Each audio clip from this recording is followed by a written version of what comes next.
শরীর বন্ধ করার দোয়া আয়াতুল কুরসি, যা পাঠ করলে আল্লাহ পাকের অশেষ রহমে শরীর বন্ধ হয়ে যায়।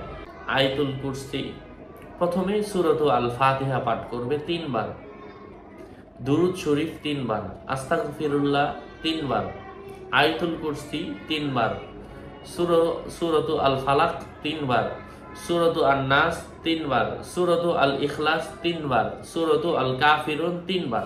তারপর আপনার যদি আরো কঠিন ভাবে করার প্রয়োজন হয়, সূরাত আল জিন প্রথম 9 আয়াত, সূরাত আল জিনের প্রথম 9 আয়াত, এই আয়াতগুলা পাঠ করবেন, নিজের শরীরের মধ্যে ফু দিবেন। ইনশাআল্লাহ একদিনের জন্য 24 ঘন্টার জন্য আপনার শরীর বন্ধ হবে। শরীর বন্ধ করার জন্য যারা দোয়া খুঁজেন অথবা হুজুরের থেকে গিয়ে তাবিজ খুঁজেন, সব থেকে ভালো হয় ইন্ডিয়ার আজমির শরীফের তাবিজ রাখা নিজের সাথে, যা রাখলে শিরক হয় না। আল্লাহর কোরআনের আয়াত দিয়ে যদি কারোর প্রয়োজন পড়ে আমার সাথে যোগাযোগ করে নেবেন। এটা রাখলে জিন, ভূত, জাদু, দৈত্য, হাসাদ, হিংসা, বদনজর কোনো কিছুই আপনার ক্ষতি করতে পারবে না। তাওয়িজের মধ্যে পাথরের মধ্যে লিপিবদ্ধ করা আছে, যদি কারো প্রয়োজন পড়ে নেবেন। ইনশাআল্লাহ একটা রাখলে আপনার সারা জীবন কেটে যাবে।